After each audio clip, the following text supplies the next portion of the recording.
is that we are having a protest on the current industrial action by prison officers. And before I really say anything, I want to make reference to a letter written to the Permanent Secretary on October 7, 2020. And that letter was outlining some issues affecting prison officers and requesting a meeting with the PS to discuss those matters. Beside that letter, there was another letter dated February 5th, 2021, and I want you all to really take note of those dates. February 5th, 2021. The letter was addressed to the Permanent Secretary, Ministry of National Security and Home Affairs. And I will take some time to read that letter to you. It's not a very lengthy one, so please bear with me. Madam, reference is made to the union's two unacknowledged correspondences dated September 14th, 2020 and October 7th, 2020, and to my subsequent face-to-face approach to you, where I indicated to you the level of disappointment and anger which existed among staff at the prison over the lack of interest being shown at the highest level with regard to their concerns. I went further to inform you that the officers were in a protest mood. Subsequent to that, my secretary contacted you on my behalf to confirm a date for a joint meeting with the officers so that we would arrive at an amicable resolution to the matter, thereby averting the need for any protest action. I have been waiting for you to call back.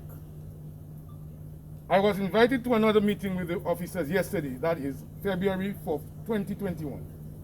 Let me inform you that there is an increased level of anger and frustration among the staff. That does not look good. Like them, I am dissatisfied about the situation. In my letter of September 14, 2020, I outlined some of the issues which needed to be addressed. In addition to these, there are other concerns which include non-appointment of staff, temporary and acting, stoppage of certain medical benefits, issues with requisition of food supplies and the accompanying stress and frustration, unsuitable quarters, that is, no separate quarters for male and female staff. Furniture has outlived their usefulness. Inadequate testing for COVID-19 of inmates coming to the institution is also of concern. I cannot emphasize that the proposed meeting to further delay the holding of the meeting would be irresponsible.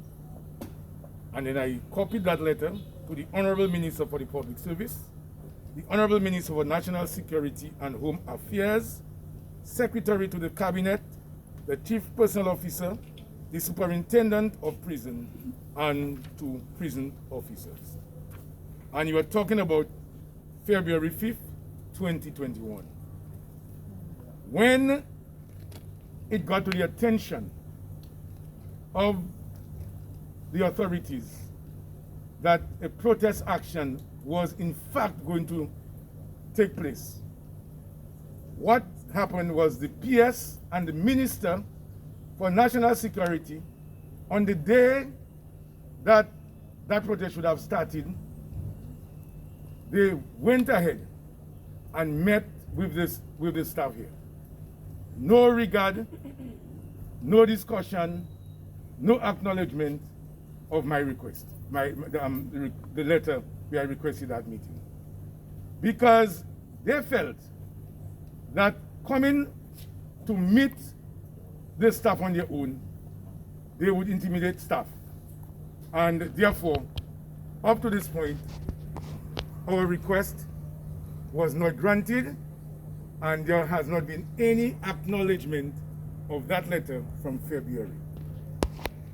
In addition to all that I have said to you, there are a lot of issues. A lot of issues.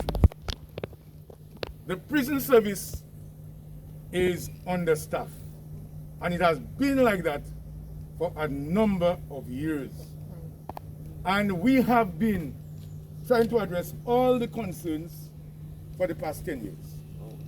I say 10 years because I remember the last time that we had any discussion about those issues, Mr. Charles Gregoire, who is now Felix Gregoire, who is now ambassador to CARICOM, was the CAPSEC and had full responsibility for the prison.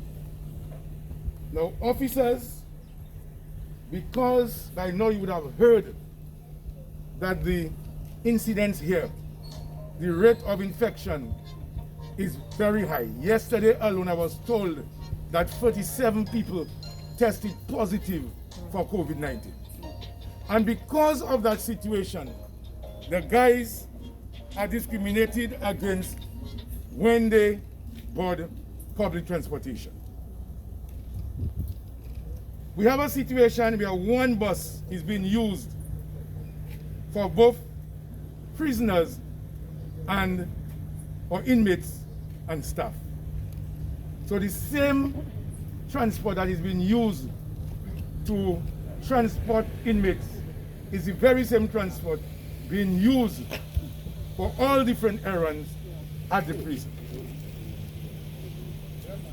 The question of risk allowance is extremely important to us because, my friend, no prison officer, when they took when they became employed, had to deal with COVID. There was no COVID present.